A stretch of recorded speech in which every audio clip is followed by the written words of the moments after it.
The year was 387 CE, and in a dimly lit chamber beneath the streets of Rome, a young couple stood before a priestess performing a ceremony that would be deliberately wiped from every historical record within the next 2 centuries. What happened in that room, and thousands of others like it across the Roman Empire, was so threatening to the emerging power structures that bishops ordered the destruction of every text, every inscription, and every witness account that mentioned it. For over 1,500 years, this ritual remained hidden until archaeologists working in a collapsed villa outside Pompeii in 2004 discovered something that would completely rewrite what we thought we knew about Roman marriage. Before we dive into what they found, you need to understand that everything you've been told about Roman weddings is incomplete. The ceremonies we read about in textbooks, the ones with the bride in her white toga, and the joining of hands before witnesses, those were real, but they were only half the story. There was another tradition, older and far more sacred, that existed in parallel for almost 800 years. And when it vanished, it took with it a completely different understanding of what marriage meant in the ancient world. The discovery happened on a Tuesday morning in June 2004. Dr. Elena Marchetti and her team from the University of Naples were excavating what they believed to be a minor residential structure in the suburbs of ancient Herculaneum, Pompeii's lesser-known neighbor, that was also destroyed by Mount Vesuvius in 79 CE. And they'd been working the site for 3 weeks with minimal results when a graduate student's trowel struck something that sounded different from the compacted volcanic ash they'd been moving for days. Within an hour, they'd uncovered a lead box about the size of a modern shoebox, sealed with a wax that had somehow survived nearly 2,000 years of being buried under 20 feet of pyroclastic material. Inside that box were 12 scrolls. Unlike the fragile carbonized papyri usually found in Vesuvian sites, these had been preserved in a way that suggested someone knew exactly what they were doing when they sealed them away. The scrolls were wrapped in oiled leather and packed with cedar shavings, materials specifically chosen to protect them from moisture and decay. When the conservation team finally unrolled the first scroll 3 months later, using technology developed for the Dead Sea Scrolls, they found themselves reading something that shouldn't exist. The text was written in a mixture of Latin and what appeared to be Etruscan, the mysterious language of the civilization that predated Rome. It was a complete manual for conducting what the document called the coniunctio animarum, the joining of souls. This wasn't a wedding ceremony as we understand it. This was something far older, far stranger, and far more powerful than anything Roman historians had ever encountered in the existing sources. But let's go back to that couple in 387 CE, because their story, reconstructed from fragments mentioned in the scrolls and corroborated by other evidence I'll tell you about, gives us the clearest picture of what this ritual actually involved and why it terrified the authorities enough to erase it from history. Her name was Julia Lucina, and she was 22 years old, the daughter of a mid-level merchant who traded in olive oil and wine. His name was Marcus Flavius, 26, a junior officer in what remained of the Roman legions at a time when the empire was already fracturing. Under normal circumstances, Their marriage would have been a straightforward affair, arranged by their families, formalized with contracts and witnesses, and celebrated with the traditional ceremonies that had been performed for centuries. But Julia and Marcus wanted something different, and they wanted the old rite, the one that Julia's grandmother had whispered about, the one that was already being driven underground by the Christian bishops who were rapidly consolidating power across the empire. Finding someone who could perform the Conjunctio Animarum in 387 CE was dangerous. The Emperor Theodosius would officially ban all pagan practices just 4 years later, in 391 CE, but the persecutions had already begun. Priestesses who maintained the old traditions were being hunted, their temples destroyed, their texts burned in public squares. But Julia's family knew of a woman, never named in the scrolls, but referred to only as the Keeper, who still performed the ancient rites in secret. The ceremony itself took place over 3 consecutive nights, always beginning exactly at midnight and ending at dawn. And this timing wasn't arbitrary. According to the scrolls, the ritual had to span the threshold between days, existing in what the text called the space between times, where the ordinary world grows thin. The couple had to prepare for 30 days beforehand, following strict guidelines that seemed designed to alter their consciousness and heighten their sensitivity to what the ritual would demand of them. For those 30 days, Julia and Marcus lived separately. They ate no meat and drank no wine. They bathed daily in water mixed with specific herbs, vervain, mugwort, and something the scrolls called moon's tears, which modern botanists believe was probably a type of white poppy extract. They were forbidden from lying, from raising their voices in anger, from any form of violence, and from any sexual contact, even with each other. Each night, they had to meditate alone in complete darkness for exactly 1 hour, speaking aloud their deepest fears about marriage, about binding their life to another person, about the loss of individual freedom that union represented. This last part is crucial to understanding why this ritual was so different. Roman marriage, as practiced in the traditional ceremonies, was fundamentally a legal and economic arrangement. It was about property rights, legitimate heirs, and the formation of alliances between families. Love might develop, but it wasn't the foundation. The Conjunctio Animarum operated on an entirely different principle. It was based on the idea that 2 people could literally merge aspects of their souls, creating a bond that transcended the legal or social structures of marriage. It was mystical, it was deeply personal, and it represented a form of individual spiritual agency that would become increasingly threatening to institutional religious authorities. On the first night of the actual ceremony, Julia and Marcus entered the chamber separately. The space had been prepared according to specifications so detailed that the scrolls devoted over 2,000 words to the exact measurements, orientations, and materials required. The room had to be circular, approximately 15 feet in diameter, with walls made of or lined with clay from a riverbank. The floor had to be bare earth, not paved or covered.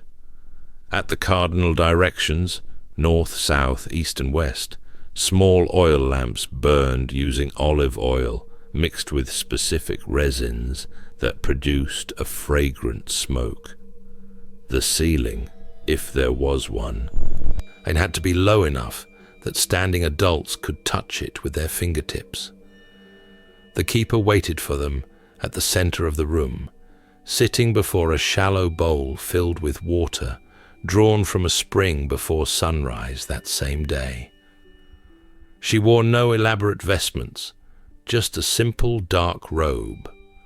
When both Julia and Marcus had entered, and the door was sealed behind them, she spoke the first words of the ritual in Etruscan, a language neither of them understood, but which the scrolls indicated had power in its very sounds, in the vibrations it created in the body and the air. The first night was devoted to what the scrolls called the recognition. The couple sat facing each other, close enough that their knees touched, and they looked into each other's eyes without speaking, without looking away, for hours. This sounds simple, even trivial, but the accounts describe it as extraordinarily difficult and often emotionally overwhelming. The human face, when observed continuously in flickering lamplight, begins to transform. Features seem to shift and change. Expressions that we normally read in fleeting microseconds become extended and strange. Many couples reportedly broke down crying within the first hour. Some saw visions of the other person at different ages, as children, as elders. Some reported seeing what they believed were past lives, though the scrolls are ambiguous about whether this was literal or metaphorical. The keeper's role during this first night was to watch and to guide with occasional quiet instructions. When either person looked away, she would gently remind them to return their gaze. When tension became too great, she would have them close their eyes and breathe together in synchronized rhythm for several minutes before resuming. The goal, as the scrolls explained it, was to move past the social masks we all wear, past the constructed personas we present to the world, and to achieve a direct, unfiltered seeing of the other person's essential self. The second night, built on the first, but added a component that modern readers might find unsettling. After another hour of silent gazing, the keeper instructed each person to confess their darkest secret to the other. Not just any secret. The scrolls were specific, that it had to be something they had never told anyone, something they felt genuine shame or fear about revealing. The logic was that true union required absolute honesty, that any hidden thing would eventually poison the bond. Julia and Marcus, like countless couples before them, spoke things in that chamber that they had carried alone for years. What they said to each other isn't recorded, of course. The privacy of those confessions was sacred, but the scrolls include examples from other couples whose experiences were documented for training purposes. One man confessed that he had once stolen money from his dying father. One woman revealed that she had secretly been glad when her younger sister died because it meant she would receive her parents' full attention. The confessions ranged from what we might consider minor sins to genuinely dark actions. The point wasn't judgment. The keeper was forbidden from reacting to anything that was said. The point was radical vulnerability. After the confessions, the couple had to decide whether to continue. This was the only exit point in the entire three-night ritual. If either person felt they couldn't accept what they had heard, couldn't forgive it, or live with knowing it, they could leave. The ceremony would end with no shame attached to either party. According to notations in the margins of the scrolls, approximately 1 in every 8 couples chose to separate at this point. Those who continued moved into the final phase of the second night. The The keeper produced 2 small knives with obsidian blades, sharper than any metal of the era. She made a small incision on the left palm of each person, just deep enough to draw blood. Then she bound their hands together, wound over wound, and wrapped them tightly with a strip of white linen. They sat like this, hands joined and bound, until dawn, speaking to each other continuously through the night. They told stories of their childhood, their hopes, their fears about the future. They described dreams they'd had and moments of their lives that had shaped who they were. The physical discomfort of sitting motionless for hours while their hands throbbed with pain was, according to the scrolls, entirely intentional. Pain has a way of stripping away pretense, of keeping us present in the immediate moment. The third and final night was the actual conjunctio animarum, the joining that gave the ritual its name. This was the part that the scrolls described in the most elaborate detail, and also the part that seemed to most disturb later Christian authorities when they encountered accounts of it. The couple, and their hands still bound from the previous night, though the bandages were changed and fresh, stood facing each other in the center of the chamber. The keeper unwrapped their hands, and each person dipped their fingers in the water that had sat in the bowl throughout all 3 nights. They traced symbols on each other's forehead, spirals and circles, whose exact meanings the scrolls don't fully explain, but which appear to have been deeply significant in Etruscan religious practice. Then came the part that has confused modern scholars. The scrolls describe both people falling into what sounds like a trance state, achieved through a combination of exhaustion, fasting, herbs they'd been consuming in their food throughout the preparation period, and breathing techniques the keeper guided them through. In this altered state of consciousness, and they believed they could perceive something the scrolls called the silver cord, a connection between their souls that existed in potential before the ritual, but which the ceremony made manifest and permanent. The description in the scrolls is poetic, but frustratingly vague to modern readers seeking empirical details. The couple apparently experienced a sensation of their individual boundaries dissolving, of being able to feel the other person's emotions as clearly as their own, of their thoughts becoming intermingled.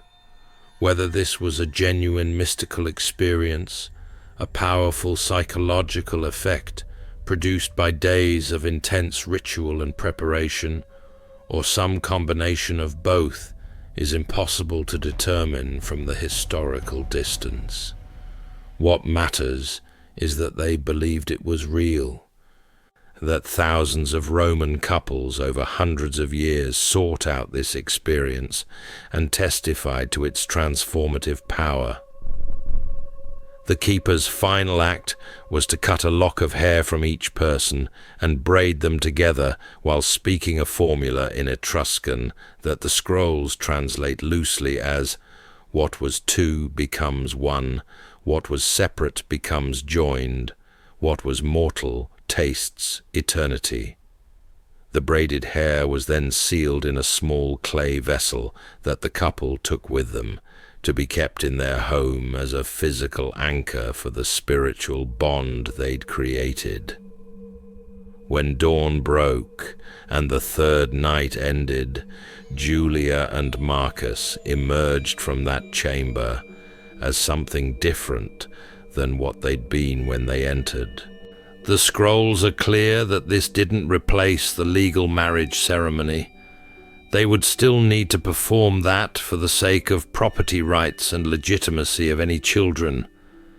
But the conjunctio animarum was understood to be the real marriage, the one that mattered on a soul level rather than a social level. Now here's where the story gets darker and helps explain why all of this was erased. The Conjunctio Animarum created bonds that people considered more sacred and more binding than any legal contract. And those bonds had consequences that threatened the social order. If a couple underwent this ritual, they believed they were genuinely inseparable at a metaphysical level.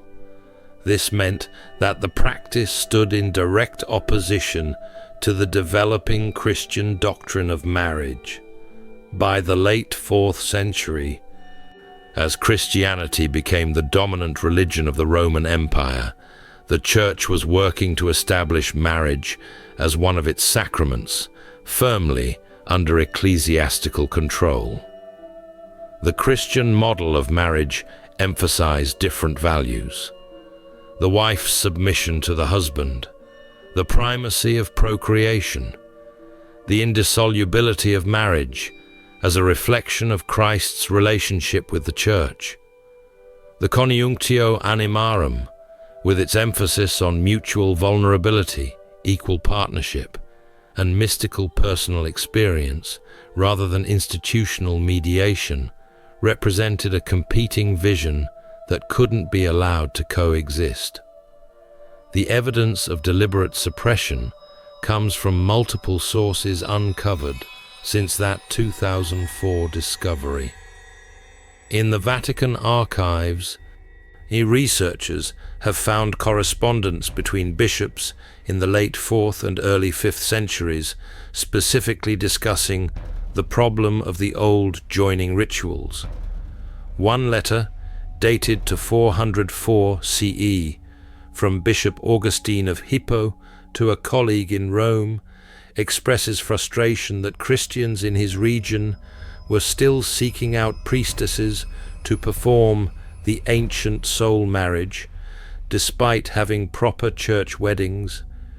He calls it a corruption that binds people to each other rather than properly to God through the Church.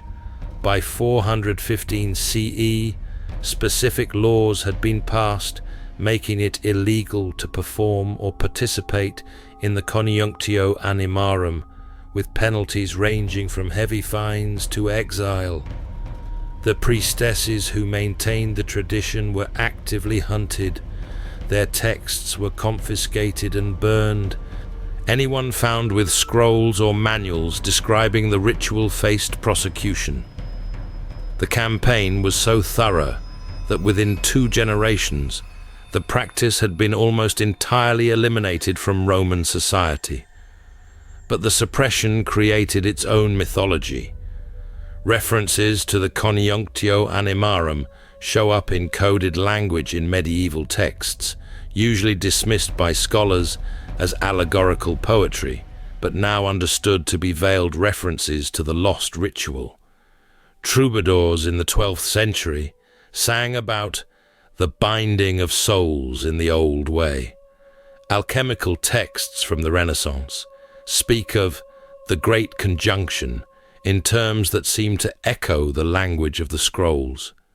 Secret societies in the 17th and 18th centuries claimed to preserve fragments of the ancient rite, though most of these claims were likely fabrications or heavily distorted versions bearing little resemblance to the original.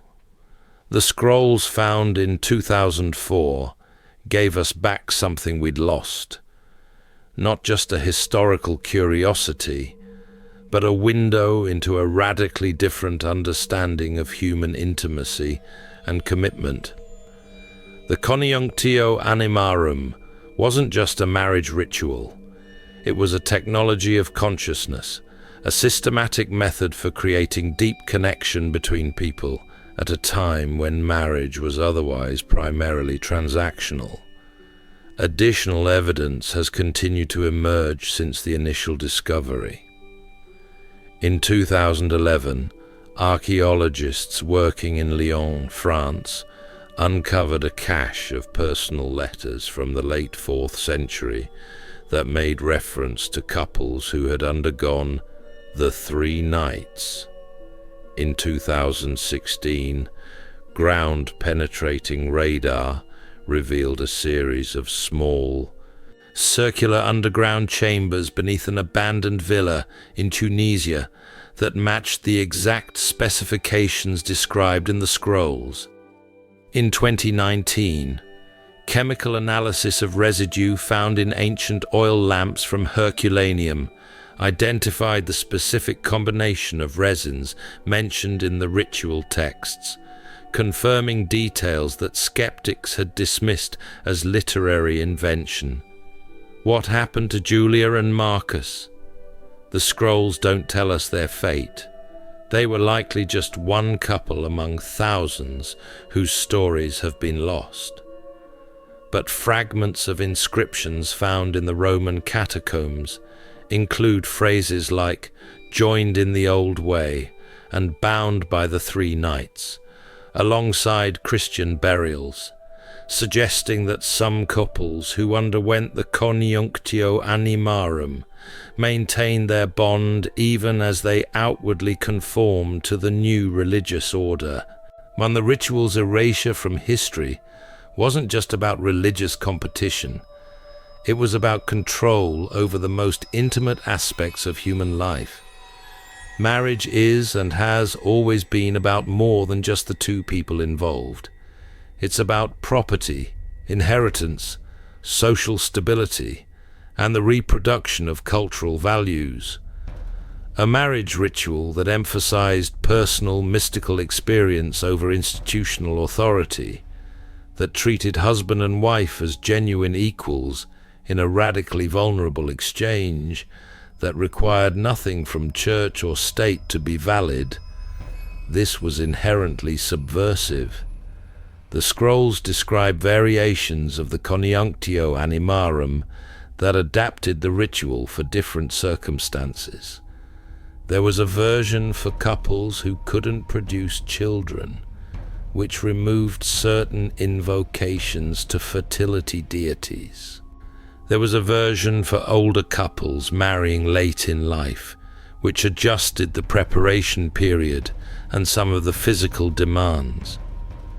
Most surprising to modern researchers was a version for same-sex couples, described in the scrolls with the same matter-of-fact tone as the heterosexual variants, suggesting that Roman attitudes towards sexuality were more complex than usually acknowledged. This last finding sparked considerable academic debate when it was published in 2008. Some scholars argued that the translation was ambiguous, that the Latin and Etruscan words used didn't necessarily indicate same-sex pairings. Others pointed out that the ritual's logic didn't actually depend on the gender of the participants. It was about 2 souls joining, regardless of the bodies they inhabited. The discovery of a small clay vessel in a collapsed building in Ostia in 2013, containing braided hair of 2 distinctly different colors, and a brief inscription that used male grammatical forms for both parties, seemed to settle the question. The complete translation of all 12 scrolls took until 2017. The process was painstaking, requiring experts in ancient Latin, Etruscan, religious studies, and classical history working together to decode not just the words, but their cultural and spiritual context. What emerged was a complete picture of a tradition that had been practiced in some form since at least 600 BCE, possibly earlier, and had evolved over centuries while maintaining its core elements. The earliest versions of the ritual, according to internal evidence in the scrolls, were even more elaborate, spanning 7 nights instead of 3, and requiring months rather than days of preparation. Over time, the practice was streamlined, made more accessible to ordinary people, rather than just priestly or aristocratic classes. By the 1st century CE, traveling priestesses would move from city to city, performing the conjunctio animarum for couples who sought it, operating in a semi-underground economy that existed alongside the official marriage customs. The question that haunts researchers is how many couples underwent this ritual over the centuries. Conservative estimates based on fragmentary population data and references in discovered texts suggest at least tens of thousands, possibly hundreds of thousands, across the entire span of Roman history. Each of those couples believed they had created a bond that transcended death itself. And the scrolls are explicit that the conjunctio animarum was thought to persist beyond the grave, that souls joined in this way would remain connected in whatever afterlife awaited them. This belief put the ritual in direct conflict with Christian eschatology, which held that individual souls faced judgment and sorted into heaven or hell based on personal merit and divine grace. The idea of permanent soul bonds formed through human ritual rather than divine action challenged the Church's theological framework at a fundamental level. The suppression of the conjunctio animarum paralleled the suppression of many other pre-Christian practices, but it was pursued with particular vigor. While the Church often Christianized pagan festivals and holy sites, absorbing them into the new religious structure, there was no attempt to incorporate or adapt the soul-joining ritual. It had to be completely eliminated because there was no way to reconcile its core premise, that humans could create sacred bonds through their own actions and will, with the Christian understanding of sacramental marriage as administered by the Church.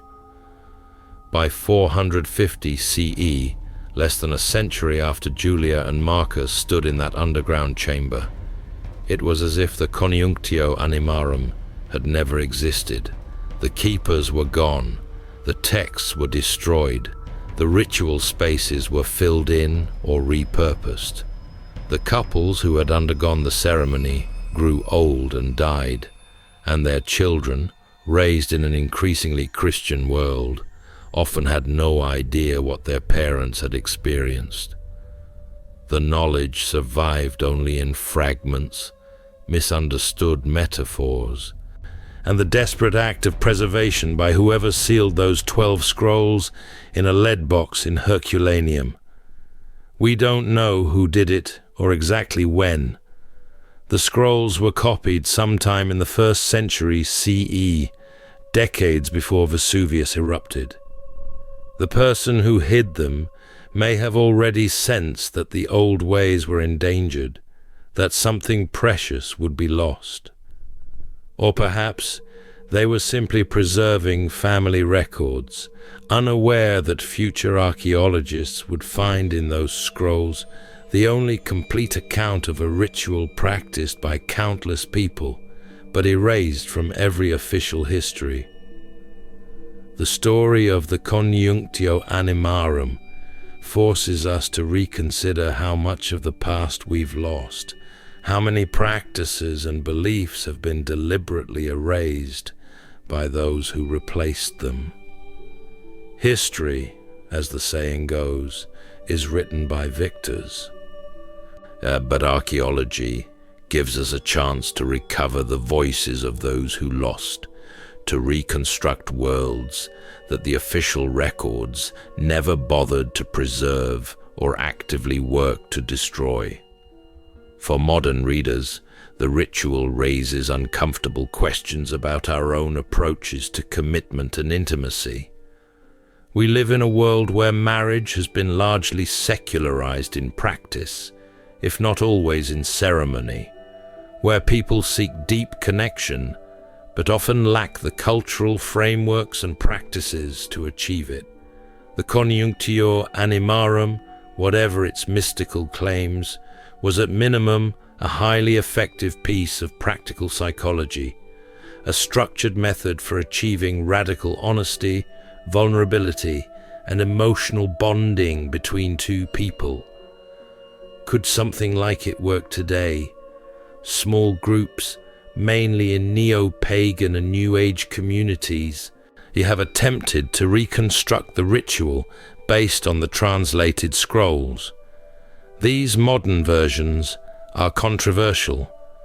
Scholars point out that we lack the full cultural context, the understanding of Etruscan that would be necessary to perform the ritual as originally intended, and the genuine belief system that gave it meaning for ancient practitioners. Yet couples who have participated in these reconstructions often report powerful experiences, suggesting that the basic structure of intensive mutual revelation and bonding exercises has inherent psychological validity regardless of supernatural beliefs. The broader lesson is that humans have been creating rituals to navigate important life transitions for as long as we've been human. Marriage, the joining of two lives into some form of partnership, is universally recognized as a moment requiring ceremony and intention. The specific form varies wildly across cultures, but the need seems constant. The coniunctio animarum was one culture's particularly sophisticated answer to that need, an answer that got erased, not because it didn't work, but because it worked in ways that threatened institutional power. Standing in the museum in Naples, where some of the artifacts from the 2004 discovery are now displayed, the lead box, careful reconstructions of what the ritual chamber would have looked like, translations of key passages from the scrolls. You can feel the weight of all those lost stories, Julia and Marcus, and thousands like them, seeking something deeper than a legal contract, and willing to spend 3 nights confronting their deepest fears and vulnerabilities for the chance that a bond their culture taught them was sacred and eternal. Whether the silver cord they believed they could perceive was real in any objective sense, we'll never know. What's undeniable is that they believed it, that the ritual gave them a framework for creating intimacy that apparently sustained couples through the hardships of Roman life. And what's sobering is how thoroughly that entire tradition was wiped away, preserved only by accident, by volcanic ash and a lead box, and someone's desperate hope that the future might want to know what had been lost.